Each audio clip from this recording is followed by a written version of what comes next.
What's up, boutique babies and baddies? Welcome back to Sharon's Nail Boutique. Won't you be a doll and hit that subscribe button if you're new here, and hit that bell so you could be reminded every time I upload. Now let's jump right into this spooky treat for y'all. So this is Halloween inspired, of course, and I'm actually going to be using my new Full Well square tips by Btartbox, and I'm going to be using one of the brushes from my new 12-piece nail art brush collection from Gellen, and I got them both on Amazon. I also picked up this cuticle nipper and pusher on Amazon as well.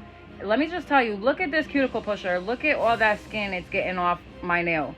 This thing works so good. I really wasn't expecting it to be as good quality as it was, because it was more affordable than anything, you know, than cost wise. But I really must say, both ends of this tool work so good. I didn't even have to go in that much with my cuticle ball bit.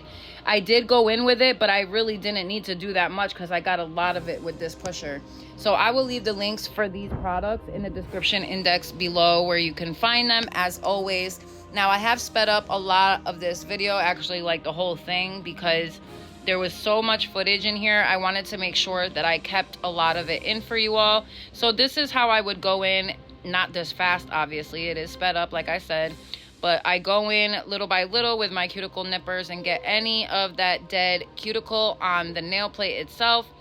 And you really should not be clipping your epinicium. You really shouldn't. They teach us not to do that.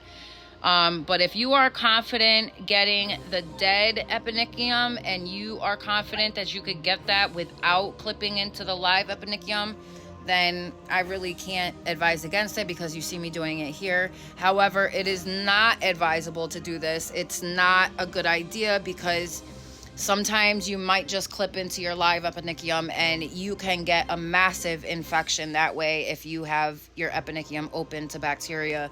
So just keep that in mind, ladies and gentlemen, please, if you're doing this. Now, like I said, I don't recommend doing this step because you really shouldn't be touching the epinicium. However, if you want to use the cuticle nippers for the cuticle only, highly recommend.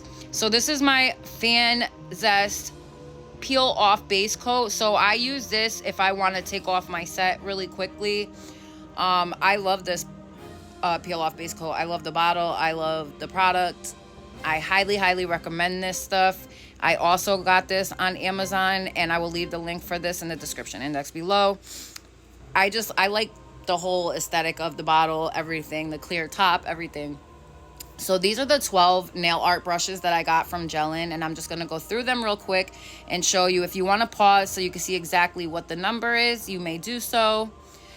And they are the Macaron set. You get all the brushes you need in this set, everything from a 3D acrylic right here nail art brush to your typical liner brushes. You even get everything in between, from your glitter duster to your ombre to your flower petal brushes, everything in between. Like I said, these brushes are such high quality. Look at that ombre brush. I am so ecstatic to have that, because I've never owned an ombre brush, so I'm really excited to get into these brushes and use them.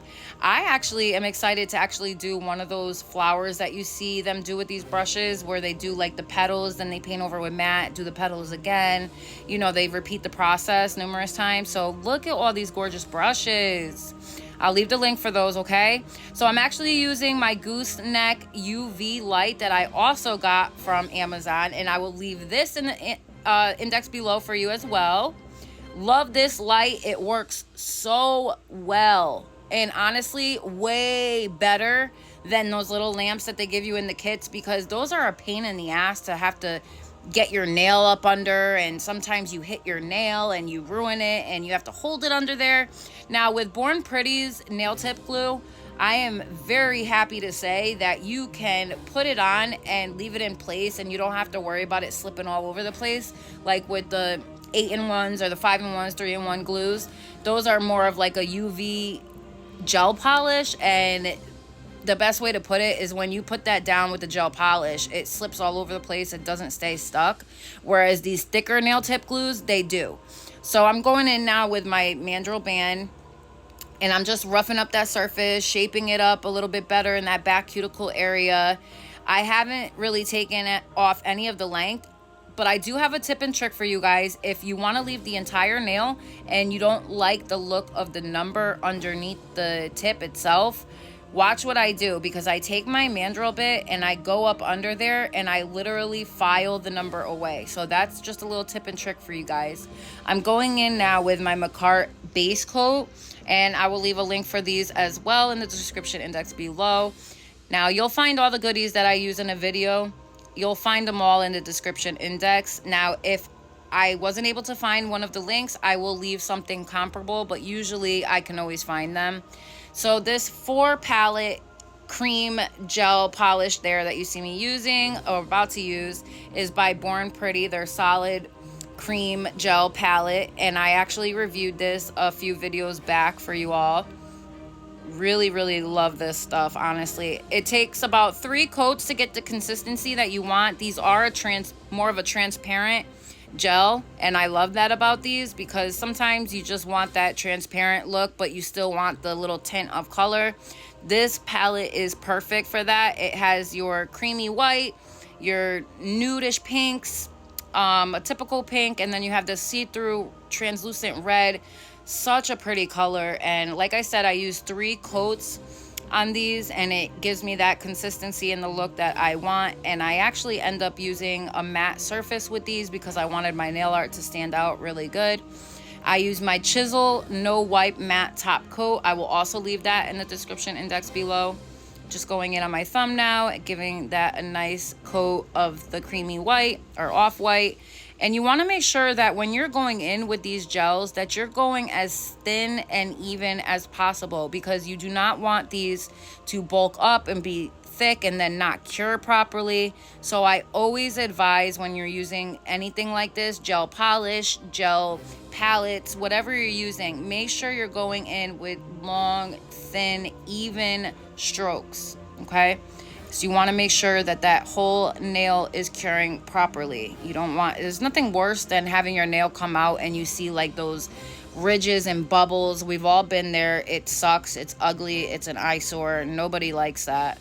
So just finishing up now, going in with my final coat. I believe this is the final coat. Pretty sure, yeah. And then we're going to be doing our matte top coat, then going in with our nail art. It's going to be so dope. I can't wait for you all to see it in the end. And mind you, stick through the whole video because you're going to want to see the pictures I left in the end for you. Yes, it came out really cute. I did some hand-drawn like leaves, maple leaves, different types of leaves that you would see in the fall in the northeast of North America. I grew up in Connecticut, so in the fall you see a lot of that really pretty foliage, excuse me. So yeah, let me know too if you guys prefer just music in the background. Do you prefer my voiceovers? Let me know what y'all think, because I would love to hear from you. I really honestly don't get enough comments. I want to hear more from you guys. If you are liking what you've been seeing, if you prefer something else, just let me know either way. So going in now with that Chisel no wipe matte top coat. I love this matte top coat. I haven't used too many matte top coats, but this one in particular I really like because it's a no wipe. So I always prefer that unless I need a sticky surface, and then, you know, I'll use a different one. Now I'm going in with a couple of my Burano watercolor inks, and these are like a shimmery type. I'm going in with like a grapish wine type of color, not purple, but it's like a cross between a red and a purple. So really nice like wine berry color. Then I go in with an orange, and like a kind of like a red color. And then I come in with the clear stuff to kind of blend it. I'm also using my brush dipped in alcohol to help me. And then I come in with my Rosalind white halo blossom dye. And then I'm using this one from a different company. I don't remember the company's name offhand, but I will leave the links for all these products in the description index below. And essentially what I was trying to go for at first was, you know, just like a bleeding type of blossoming look, but then in the end it actually looked more like a wound. So when I wrote the word spooky over it, it looked like a wound, like in the background, like a cut or something. So it actually ended up going well with the whole Halloween theme because, you know, it's a cut and it looked like a scar slash wound slash abscess, whatever the hell. It looked nasty, that's all I know. Especially once I started adding like the white gel polish liner and tried to make like marble lines. It just didn't go as I planned. So now I'm using my SXC 48 piece Dream Liner kit, and I'm using their fall set from the kit itself. This is number 29, I believe, and it's a really beautiful like reddish orange color. Really love this color. And I end up coming in the end on these leaves too and outlining them with like a different darker color. I use each of the colors. So what I do is like when I go in on here with the red, right, I'll come back in with like a lighter orange and outline it and shade in the leaves to make it look like, you know, there's shading and all that. So it actually came out really nice. And then I did pumpkins in that color that you see behind me, the 25. I did pumpkins in that color, and then I shaded in those as well with the lines. I did the top with the stem and the leaves and all that. So stick through to the end because these are really cute. I love how they turned out. If you have any questions, comments, if there's any nails that you want to see me do, just pop it below. If you want to see something reviewed, let me know. Other than that, I'm going to leave you guys here so you could enjoy the rest without me yapping through the whole damn thing. I love you guys all so, so much. Thank you so much for all your continued support and for being here. And yeah, that's about it. Like I said, if you have any questions, concerns, pop them below. All the links will be in the index box below, in the description index. And I love all my bougie baddie babies. Yes, yes, yes. I'm so excited for all these videos for Halloween coming up. So you're not going to want to miss out on those. Also, if you don't already follow me on Instagram, I am also, you can find me on there at Sharon's Nail Boutique as well. TikTok, I am under Sharon's Nail Boutique too. And Facebook, Sharon Carrero. So I've left the links before in my videos. So if you're interested, just, you know, follow me there, guys. Thank you so much for being here once again. I love you all so much. Don't forget to hit the subscribe button, the like, follow, and share if you don't mind, and turn on your notification bell so you won't miss out on any future videos because it helps me the most. And yeah, I'll see you guys later. Bye.